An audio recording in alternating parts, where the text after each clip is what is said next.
Hey everyone, it's Matty. I'm back here again with a how-to for first-timers, but for this one, it's going to be all about piercing.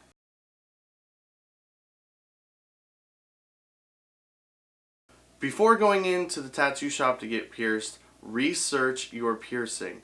Check out what the healing time is and what are some of the risks/drawbacks to getting that piercing.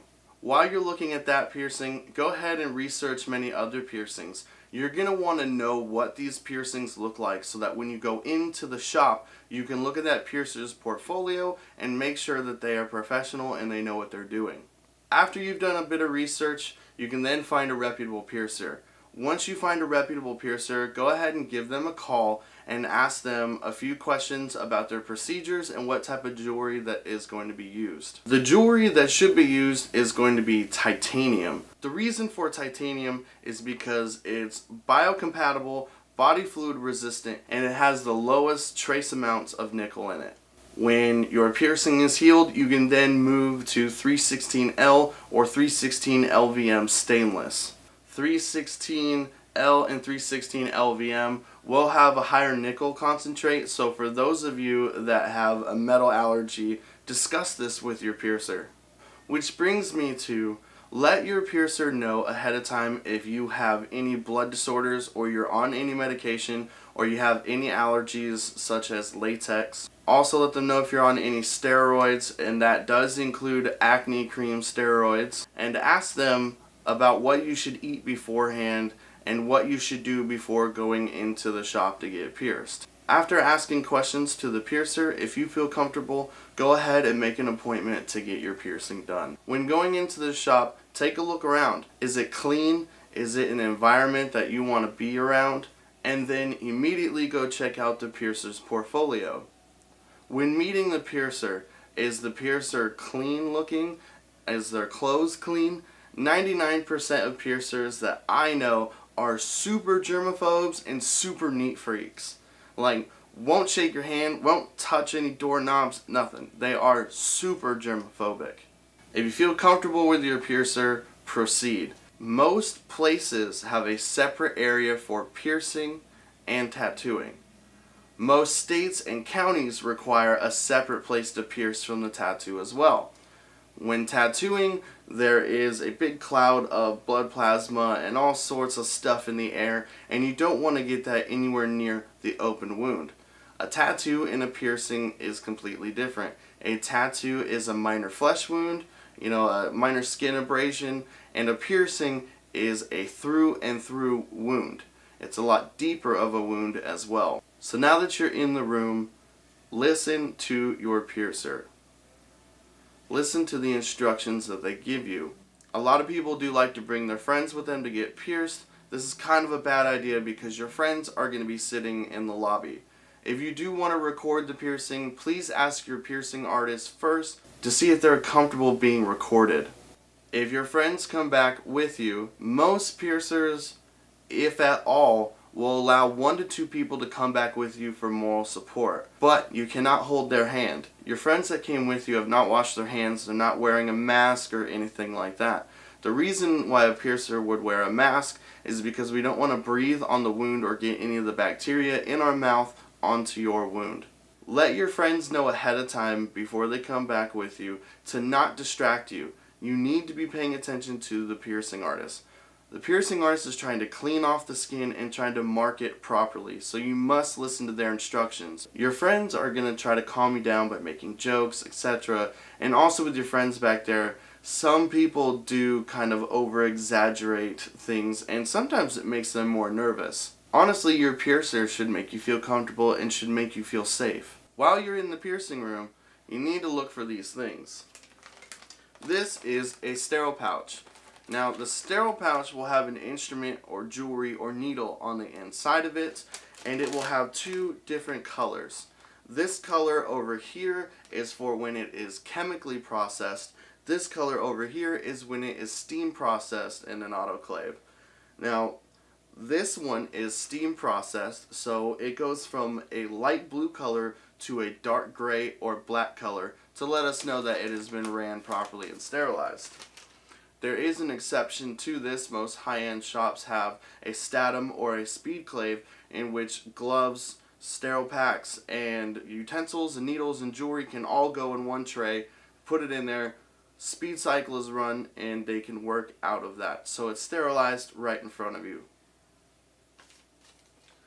And when it comes to the needle is a hollow needle, and at the tip of the needle is 3 bevels of sharpness. What this does is it creates a nice clean slice through your skin as opposed to just poking a giant hole. After the piercing is done, your piercer is going to explain the aftercare and what to avoid while it's healing. This is the time where you need to ask as many questions as you can. After it is done and you go to the front, majority of places will have aftercare included, and they will give it to you at the front desk, and they will also give you written instructions just in case you forget anything that was orally told to you. I cannot stress enough how important it is to choose a professional piercer that knows what they're doing. I think I've removed more nipple piercings than I've done nipple piercings. It's a big trend right now for girls to get their nipples pierced, and that's fine. We all love pierced nipples because they look amazing. But girls come in complaining about swelling or pain, redness, and all sorts of other symptoms, and then when they get back here, I find out that one is pierced really deep. This one was actually pierced with not enough skin, so it's very tight, it's creating a lot of pressure. Sometimes they're crooked, all sorts of messed up. So I let them know what's going on with their piercings, and they say, well, can you just put bigger jewelry in it? Is it gonna heal okay? And I'm like, well, it's not too deep to have any kind of nerve damage or anything like that, but aesthetically, they look messed up. And majority of the time they tell me, well, I went through all that pain, I'm definitely not gonna get them redone, so I guess I'm just gonna live with them. So you really need to focus on choosing a proper piercer. Daily we get people that come in here that have been pierced somewhere and they're having issues or they have questions about their piercings. When they get into the room, I notice all sorts of things that are wrong with it, whether it is jewelry placement, type of jewelry, pierced too short, pierced too long. All sorts of crazy things can happen to your piercing. People come in here often that have issues with their piercings. Some of these issues could have been easily avoided if the piercer would have used the correct jewelry or correct jewelry size and proper placement. If the jewelry is too long, it can be getting hit all the time, and it could cause a lot longer healing time. Also, with all that barbell hanging out, a lot of bacteria can get onto the barbell, and as it moves back and forth inside the wound, it's just pushing bacteria in and out. If the jewelry is too short, the swelling happens, and the swelling has nowhere to go, so it causes a lot of pain.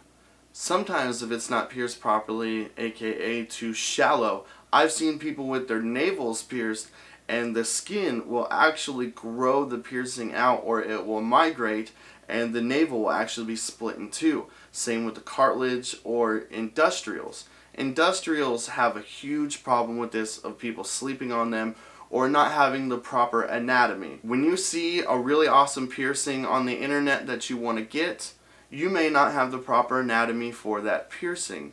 You may not have enough room, like the bridge or any kind of roll on the cartilage. You need a certain anatomy in order to get certain piercings. If you don't have the anatomy for that piercing, no biggie, try to find something else that'll fit you. So here are some common things that happen to people's piercings. The first one is a follicular cyst. This one may sound a little serious, but it's really not that big of a deal. It's an obstruction that's in your piercing, like dead skin cells or hair. It gets in there and it causes a bunch of lymph to gather and a fluid-filled bump. The area may be reddish or tender, and it could also bleed a little bit. Contact your piercer about this immediately, and it could be something as simple as a jewelry change or just doing an herbal compress to get some of the fluids out. The next one, this one's a little bit of a scary one, and that's abscesses. Abscesses are large, growing, and painful swellings under or behind the piercing instead of next to it. Infectious fluids have become trapped inside the piercing and they're not draining out. This one is common in the tragus, eyebrow, and nostril area. This could be caused from the jewelry being too big or pierced too tightly, skin rubbing up against it. I mean, you'd be surprised how many times you touch a gas pump, move your hair out of the way, and you've just touched your cartilage piercing with all sorts of nasty bacteria. Consult with your piercer about this because they may do a jewelry change and do some kind of herbal compress or other method in order to drain out the fluids that you have. If your piercer tells you that it is an abscess, I definitely would go see a doctor and get on some antibiotics because an abscess can be a serious health issue. The next one is going to be keloids. This is excess scar tissue that's built up on the body to protect itself from having unwanted friction on the wound. People with a higher pigment count or darker people will have a higher risk of getting keloids. Keloids are usually caused by tight, restrictive, or rough clothing that's rubbing on it all the time. This could be caused by jewelry thickness, diameter, or size. I remember when I punched my nostrils to a 6, I definitely got keloids within a couple days, and it was a nightmare to get rid of. Another reason for it, and this is another reason why you should pick your piercer carefully, is too deep, shallow, or in some cases a crooked piercing. There's a few ways to get rid of it, and that's hydration, herbal compress, small amount of hydrogen peroxide, especially the gel kind, and then using a tea tree oil or an aspirin. I personally like the tea tree oil because it doesn't burn as much, and it's something that I can just do at nighttime, leave it alone, and it'll naturally shrink it up.